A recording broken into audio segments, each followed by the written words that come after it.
With the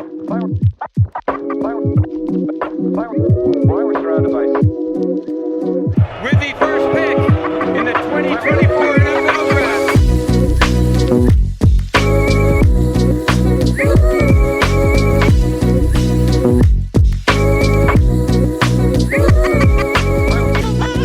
Welcome back into another episode of the Daft on Draft podcast. I'm your co-host, Corey Kinnan, alongside Dalton Milder here.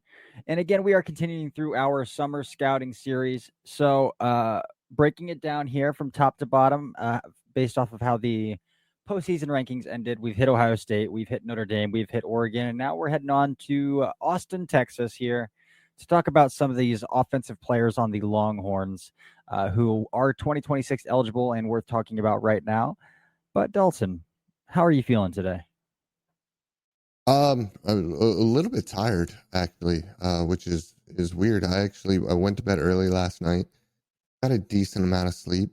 Is 6.5, 7 hours is about the max I'm getting these days. Deep in a bodybuilding prep, but other than that, we're almost done with it. The end is near with this. We're getting ready and moving stuff out of the apartment, which is fun and stressful, and we're ready for the next step. But I'm ready to talk about some Texas prospects because, as you said, we went through Ohio State, Notre Dame, Oregon, and this is easily the most excited I've been watching an offense. Yeah, so let's just hop right in here. Obviously, with the Texas offense, the place that everybody wants to start with, and the place that we might as well start with here, is Arch Manning. 100 dropbacks last year. Yeah. There isn't a lot to make a huge judgment off of. Again, 100 dropbacks against UTSA, ULM, in a Mississippi State team that got completely mollywopped by Toledo last year. Yeah, they were bad football. They were a bad football team last year. Yes. So there isn't a lot to go off of from like an accuracy profile perspective, from like a legitimate profile of like, does he understand what he's seeing pre-post snap? For multiple reasons. One, the teams they were playing, they weren't opening up the playbook for, right? Like a lot of post digs, a lot of RPOs, a lot of the same stuff with Quinn. But two, he wasn't established as the starter in that offense ever the entire season. So he doesn't have starter reps throughout the week, which really kind of limits your game plan that you can run on a Saturday. That's going to change this year. But based on what we have seen from Arch, Dalton, where are we at? Probably QB1. Probably. I don't think he declares, and we've talked about this before. We both don't believe that he declares. But when we just look at the tools, when we look at the arm talent, when we look at the athleticism that he has, because they did bring him in intermittently for, design quarterback runs and goofy, wildcat stuff. Yeah. He's not Sellers when it comes to rushing ability, the strength that Sellers has, and even like velocity with the ball, but his arm is so loose. Like, it's just, you can tell he's a Manning, man. It's just so natural. And then to have his father's athleticism instead of his uncle's athleticism is just a massive plus. And with everything that he has in his corner, there's really no reason, first of all, to declare, because money will never be an issue with the Manning family. And two, he has every single tool to succeed, whether he plays a ton of college football or doesn't. But he doesn't have to rest on the development that comes from Texas, is what I'm trying to say. Yeah. He's going to get it outside of that environment and bring it into that. With all of the money that he is going to make at Texas and all of the money that his family already has, there's absolutely no pressure for him to go. You also saw both of his uncles stay in school for a very long time. Mm-hmm. We also have mounting data that going to the NFL after a year of starting college football in the NFL at the college football level is a bad call. You are not ready. You need those reps.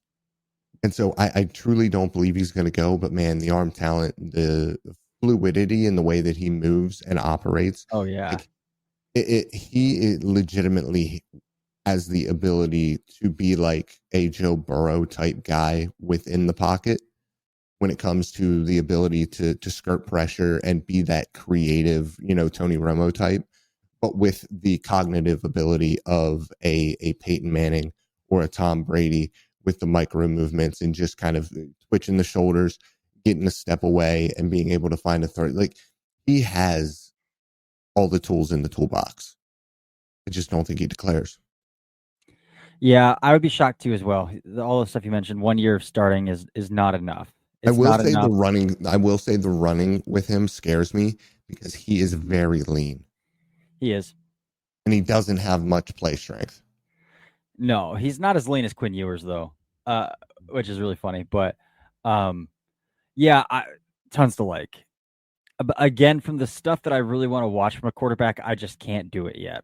Like looking at his charting profile, I charted the 100 dropbacks, but we're talking 13 deep balls, 9 throws outside the numbers, 12 throws. Like those aren't substantial enough numbers to do anything with at all.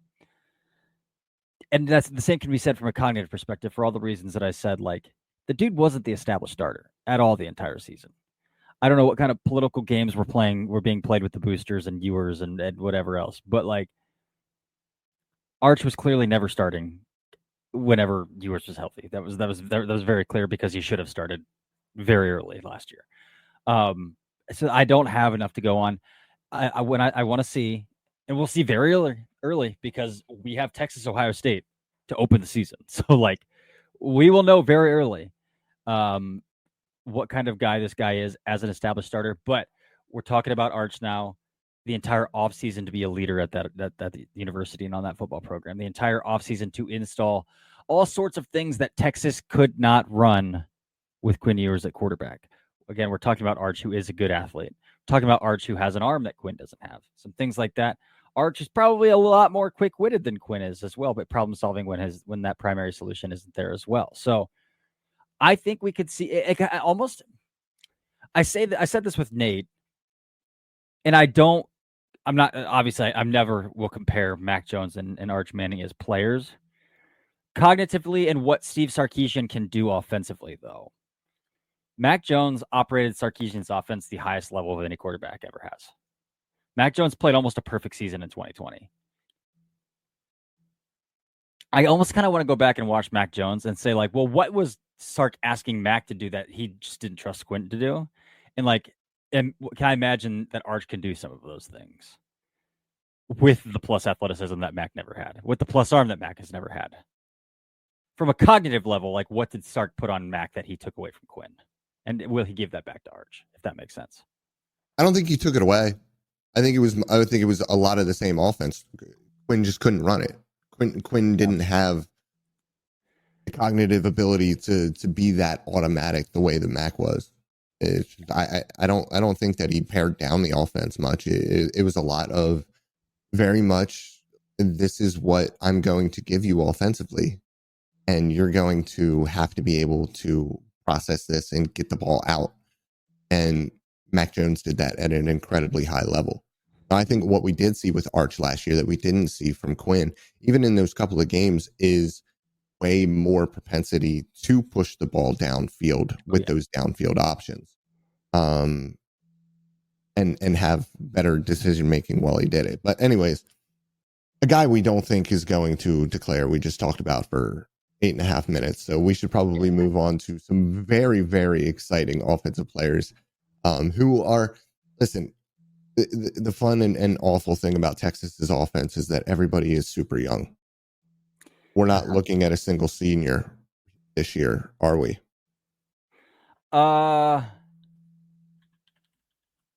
Maybe not. DJ Campbell's a fourth year.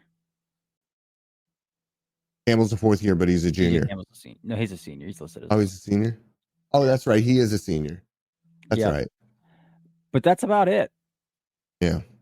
Yeah, this Texas offense is very, very young. Very, very young, including the two running backs we're going to talk about next. Yeah. One of which didn't play at all in 2024, suffered a season-ending injury before the season even started. And the other one benefited from that quite drastically. Let's start with CJ Baxter. Let's do it. Dude, CJ Baxter's feet are unbelievable. CJ Baxter's I vision. have a hot take before we get anywhere. Before we go anywhere, I have a hot take. CJ Baxter could be RB1 in this class. I can't get there. I think he's that physically talented. I could get there if I felt like his contact balance for his size was underwhelming. Like I saw like you know what's funny? Average contact balance for a 230-pound running back. I said tentative at the second level. Yeah. Was one and of my like notes. His pass pro needs a lot of work. Was like my other big note on him. Those two things give me pause. Like Jeremiah Love is already that dude, I think. And I like he's tentative as a runner at the second level, yeah. But that dude's vision, his decisiveness, his feet.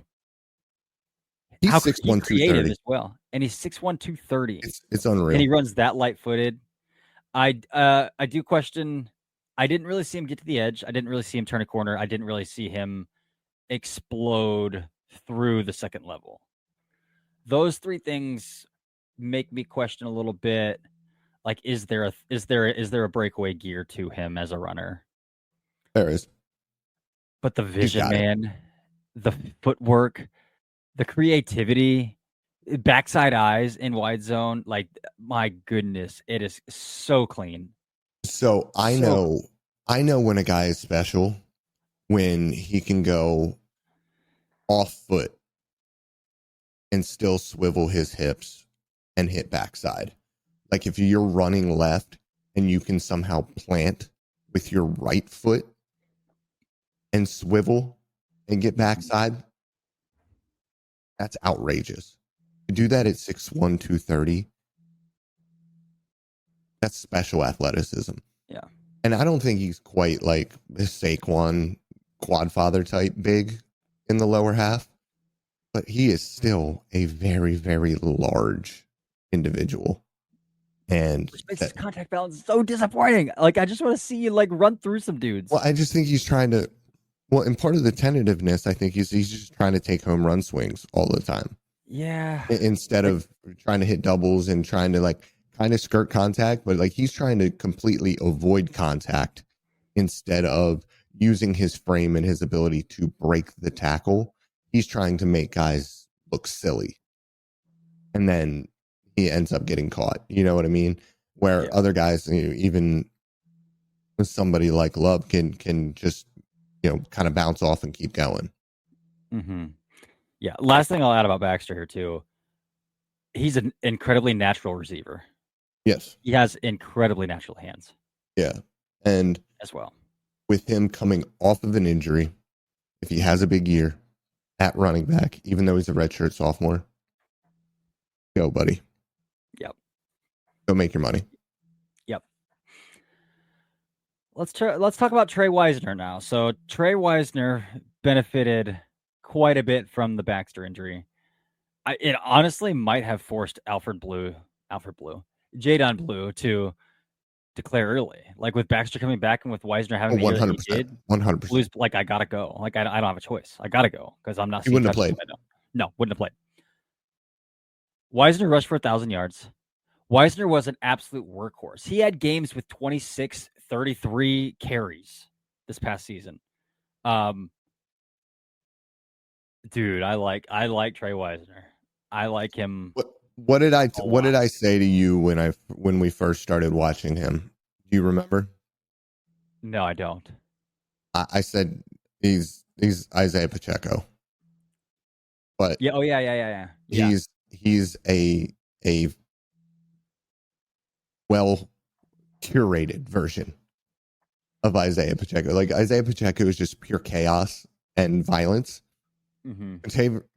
Trey Wisner is just all of that ball of energy wrapped up into somebody who is very, very cognizant of everything that's going on around him as well, Mm-hmm. and has the ability to maximize damn near every single rep because of it.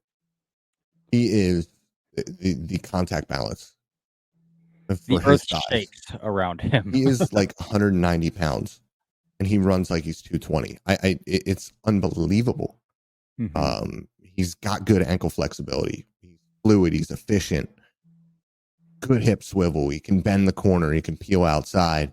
He flashes that Le'Veon Bell style of like big jump cut vision and then just exploding downhill Mm-hmm. when he catches at the first level.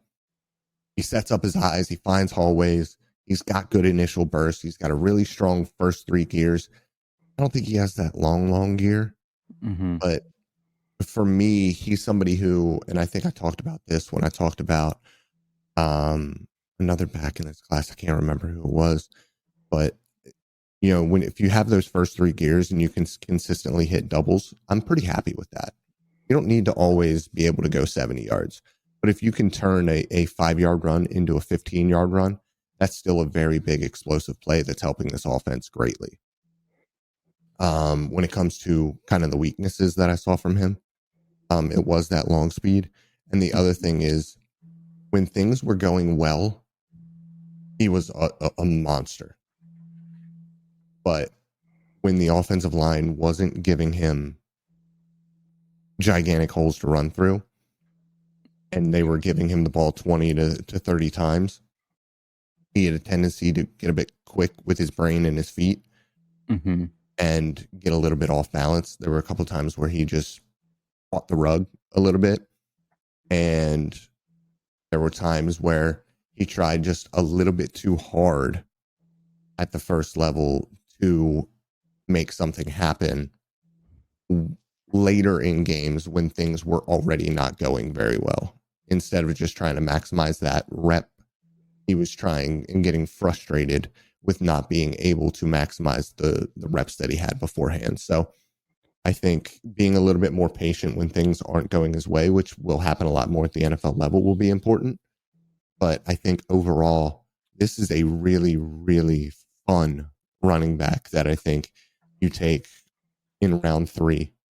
And he can be a very, very heavy contributor in your offense for that rookie contract. Yeah. Some of the negatives that I wrote down were I thought his pacing could have been better, like that initial pacing. Because, again, it's the Pacheco, Ian, the Pachecan. Like, he takes a handoff and, like, the ground is shaking immediately. So, like, he goes 0 to 100. He goes 0 to 100 pretty quick.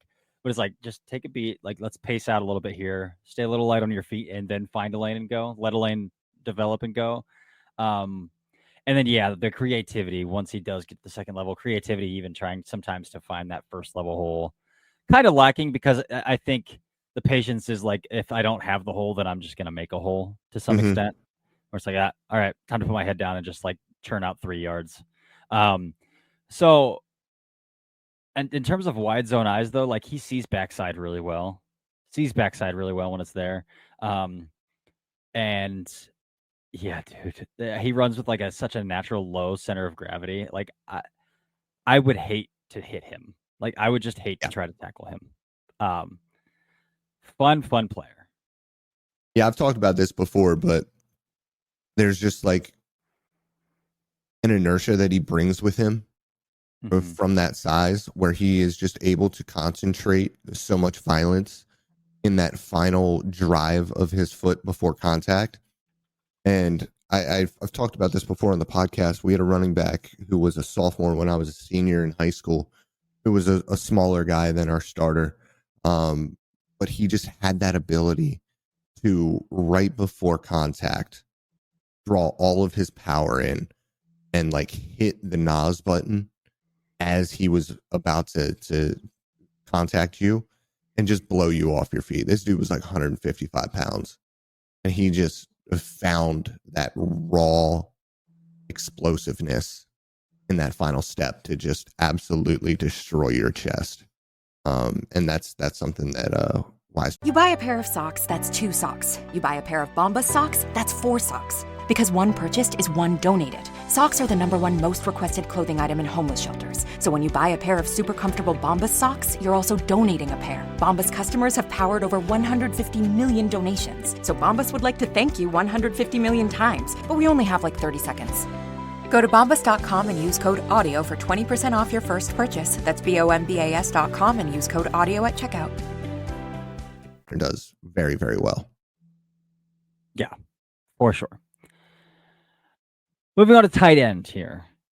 We are going to talk about a guy that I've seen a lot of, again, because I've spent a lot of time watching Fernando Mendoza. Tight end Jack Endries transferred from Cal in the spring window, actually. In the spring window from Cal to Texas. He's going to catch... He's going to see 100 targets.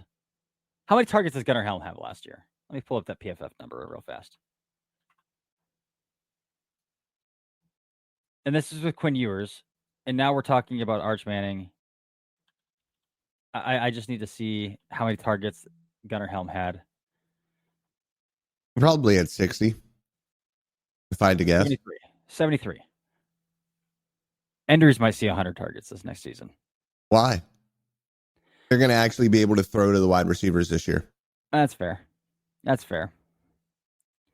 I think the ways that Endries won at Cal are going to create such problems because he's going to be playing with so much space because of the receivers that he's going to be playing with. I think he's going to have a ton of space to work with. And he's a much better athlete than Gunnar Helm. He'll definitely have a ton of space to work with. There's no doubt about that. Yeah. Endries can fly after the catch, man. Relative to tight ends, I should say. Relative to tight ends, that dude can go after the catch.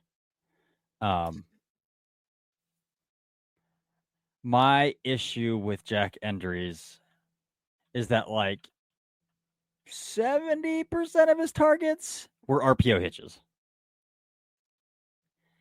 Or like screen and go, like manufactured wide open wheel routes. Like that's my biggest issue is like he doesn't have a route tree at all because it's all RPO hitch, it's all screen and go wheels. That's pretty much it. That's pretty much it in that offense last year. But that's why I'm sitting here like biting my tongue as you're talking. You're talking about this guy, and I'm just like, oh, he was never covered. On 61%, or on 61 targets, he had a 92% catch rate because he was always wide open. Yes, and he played with a really good quarterback. But again, he should always be open, and he's playing with a really good quarterback this year. Yeah, so let me talk about some things that you didn't talk about at all. Because of the Cal offense, because of the way that offense was run, he blocked a lot. A lot. And he is a very impressive blocker in the open field. They ran a ton of screens in the California offense. He was used in motion a ton. As like a sniffer, a very high accuracy rate as a blocker as well, which I like to see. He wasn't afraid to use his body at the line of scrimmage, and for a smaller tight end, kind of more of a move tight end, that's kind of what you want to see from those guys. The things that I didn't love as much, all of the gimme production, of his production, and Corey already talked about that, so I don't have to talk about it anymore. I thought that on like more traditional route running that I saw underwhelming size relative separation quickness from him. I thought that in contested situations and just overall, his play strength is not very good. There was like no contact balance at all with him. Tripped up very easily. Doesn't have a lot of density to his frame, so I don't think he's super dangerous after the catch outside of the athleticism that he has. And he is a good athlete. But I just think overall, when I'm looking at a tight end, I need to see somebody like Loveland who is going to separate. Like, he is a wide receiver in a tight end's body. Andrews is more like an athlete that plays tight end, but I don't really see a wide receiver yet because partially because of the offense that he played in, and you just didn't get as many of those opportunities. But overall, I just think that there is a lot that I need to see from him before I'm ready to say that he's a, top 100-ish player in an NFL draft class, just because I need to see it first. Also, still an underclassman tight end, probably not going to declare because we never see tight ends declare until they're seniors. Yeah, he's a 4 junior this year. Yeah. We'll see what happens here, because to me, I feel like he could become like one of those Jonnu Smith-ish tight ends at the NFL level. Yeah, I can see that. Yeah. But what he's going to be asked to... So what's hard, though, is what he's going to be asked to do at Texas is honestly vastly different, like almost completely different role-wise. If you watch what Gunnar Helm did at Texas last year, the routes that he was running, I mean, he's running alert posts, he's running deep outs, he's running corner routes. Andrews can run the routes, but it's hard. So what I'm saying is hard to project a role of like, who is this guy at the NFL level then? Because like his role is going to be completely different. But I like him. Again, what he can do in the linear plane after the catch is really nice. I think his hands are A+. Again, not a lot of play strength in terms of contact balance after the catch, but I thought when he was catching through contact, his hands were still really good. Yeah, you saw more. You saw more of him than I did, but there were a couple in the NC State and Pitt games where I thought that he should have finished and he didn't. Okay. A little disagreement there. It's always good when we disagree. But I think he's going to be an asset to that Texas offense, for sure. Right now, I would probably say like he's a late day 2, early day 3 kind of guy. That's kind of where I've got him graded out as. You do have him as a top 100 guy. Fringe top 100, yeah. Oh, late day 2, early day 3. My bad. Yeah, I got you. Yeah. Two guys I don't think we'll disagree on. Let's talk about DJ Campbell, and then let's talk about Trevor Goosby. Yeah. You go first. Let's go inside out. Okay.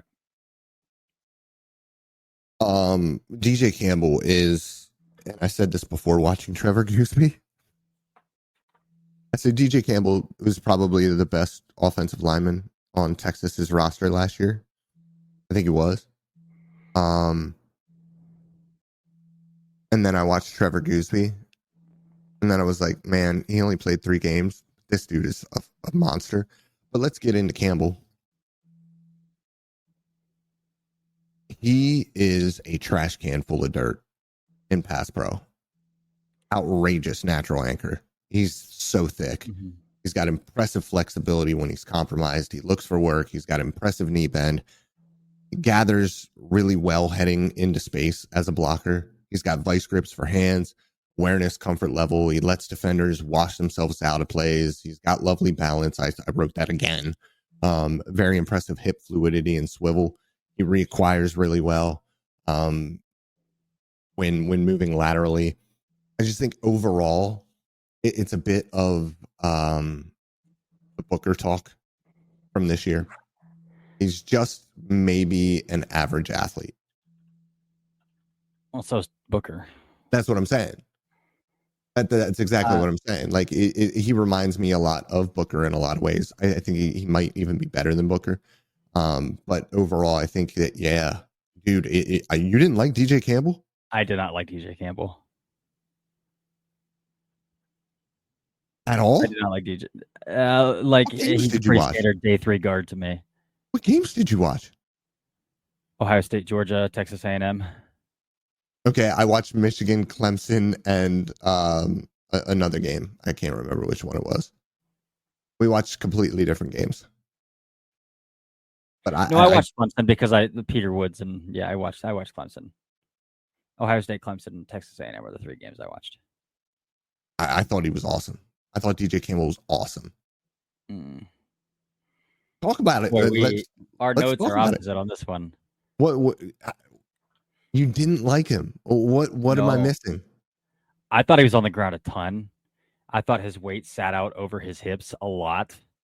I thought his foot speed was very bad, like very sluggish foot speed. Oh yeah, we're on completely. This is the ladies and gentlemen. The fundamentals of his feet, like this is the first time. Okay, because me and Corey disagree enough, but we very, very rarely disagree on like biomechanically, like how guys move and their athleticism in general. This is a complete. Yeah, I thought he was stiff when redirecting. I thought like as a run blocker when he was asked to get laterally, like he really struggled to cross face and scoop out. I thought he was a little slow to get the spot when he was pulling and climbing to the second level. So like, yeah, we're seeing DJ Campbell pretty different. I will say the things that I did see, he's got he's 6 foot, probably 6'2", it's like 320. He's listed at 6'3". He's probably 6'2", 320. So like a very natural anchor, strong as an ox, vice grips for hands. I did see all of that. Like continues to look for work. Thought he threw a little early. He throws his hands a little early. I thought so. But that anchor really came out a lot when he was jump setting, in my opinion. So like when he was forced to kind of set and he wasn't engaged right off the snap, or he was forced to redirect, I thought it could get really ugly. Interesting. Yeah. That is going to be a really interesting one to follow. I think he's very firmly like a day this is the first time we've really like this far disagreed on a player. Wow. Okay. Yeah. Very, very. This is fun. This is fun for me. This is the first time. Okay, so we actually disagreed there. Let's talk about somebody I don't think we'll disagree about at all. Trevor Gooseby. I'm gonna let you start with this, and then I'm gonna go. Yeah. Gooseby, man. You can tell he's 6'7". Like I'm gonna start it off by saying that. And get out of here with your heightism. What I mean by that is like when he is forced with bend, that outside shoulder, I can see like it strains his outside shoulder a little bit. But at 6'7", that foot speed is tremendous. Tremendous redirect at 6'7". His punch timing, still a little raw, still a little off, and I think that kind of throws him out in front of his hips or in front of his waist a little bit. He doesn't have massive balance issues, but I think throwing hands really does, like he commits his weight a little bit over the top a little bit. Vice grips, like we say like vice grips for hands, like when we talk about grip strength, that dude is locked down. Like if he gets his hands, again, 6'7", that means that dude's probably got some massive freaking hands as well, and it looks like it on tape, like because he will latch and good luck from there. I didn't think it was an extraordinary people mover in the run game, but as far as pass pro goes, dude, like very solid outside of some issues I saw, like perhaps in his knee bend, trying to match kind of those guys who bend off the edge a little bit.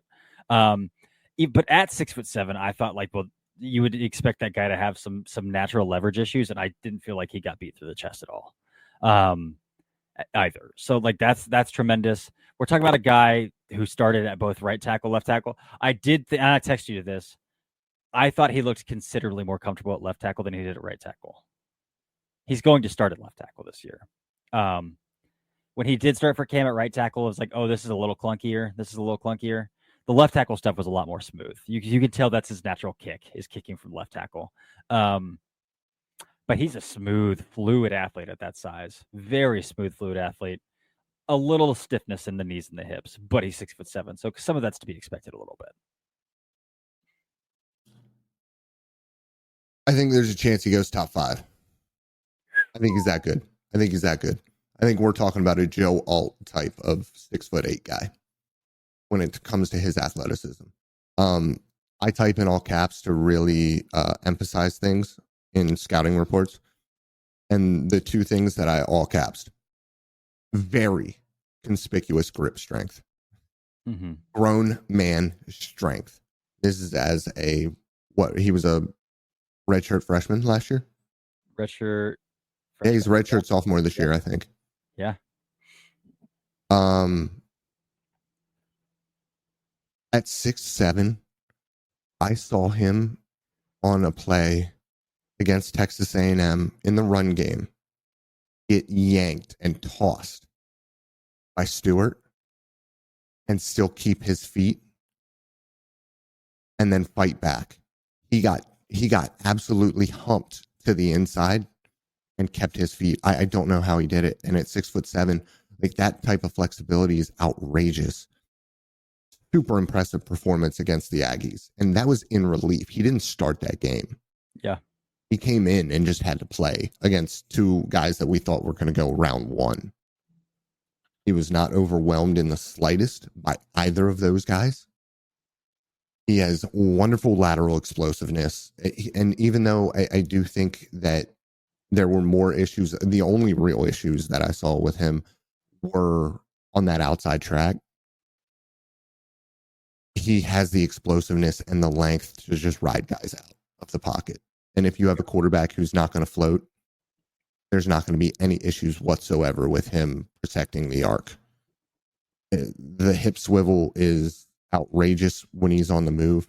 The only real thing that I saw from him that I would like to really see him improve is his awareness in space. The screen game, he kind of just was out there floating around.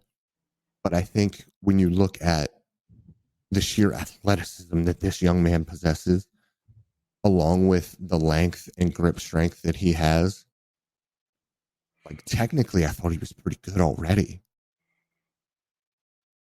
If he really improves and shows any dominance in the run game, and he'll get the opportunity because Texas is going to run the ball 40 times a game. We are talking about somebody who is going to go top 5 in this class. I think he's that special of an athlete. Mm-hmm. Yeah. I don't think he's so. I'm trying to compare him to another. I think Alt's the only way to go. I was thinking more Charles Cross, but Charles Cross was a tremendous athlete for that size. I don't think Goosby's a Charles Cross. I don't think he's a Joe All. I don't think Cross was that tall though. I think he was 6'6". Is he? Maybe not. But he's got the grip strength of Charles Cross. That was Charles Cross's calling card. Was his core strength was tremendous. He's 6'5", so yeah. Not quite. Okay. Is that Charles Cross's core strength is tremendous and his grip strength is tremendous and his hand placement was tremendous. That's how he won. I think Gooseby can clean the hands up a little bit. I thought he got wide a little bit. Got wide a little bit. Again, punched early quite a bit. But when he was locked in and he got his hands right, my goodness, dude. My goodness. There's a lot to love. I'm really excited. Really excited to see what the season holds for Gooseby for sure. Yeah. And I mean for this offense in general, because this is a team where, oh my God, all these guys can go back. Mm-hmm. And if they do all go back, and then next year we're talking about these guys, and then we're also going to be talking about the younger guys on this offense as well. We can't even talk about Ryan Wingo. We could have talked about DeAndre Moore Jr. a little bit, but he's the only draft eligible wide receiver in that whole room. And we're talking about a team that could. We're talking about a team that with a year 2 of Arch Manning as a starter, and all of these guys returning for a run. Mm-hmm. We're talking about a team that could average 50 plus points a game in the SEC. Yeah, with this amount of talent and continuity, that's asinine. It is. It could be a remake of the 2021 LSU offense. Yeah. Or was that 2020? 2026. The 2019 LSU offense.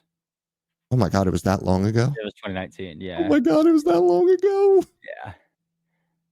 Or the 2020 Bama offense followed them up too. It's the 2019 LSU offense broke every record, and then Bama came back through 2020. It's well, we'll reset everything, and then they did. Your Devontae Smith won the Heisman. But yeah, they've got a lot of really young talent on that. And you can tell because we talked for 40 minutes today. Yeah, we did. We did indeed. I don't have anything else to talk about though, man. I think we went on. We did. It's I love you guys. It's time for me to hit a week full workout because it's peak week and I'm not like really working out, but just kind of going in and getting a pump. Love it. And I'm going to go to bed. Go to bed. I'm going to go to bed. So until next time, we'll be back tomorrow talking about the Texas defense. But until then, we will see you later. This has been another episode of the Daft on Draft podcast.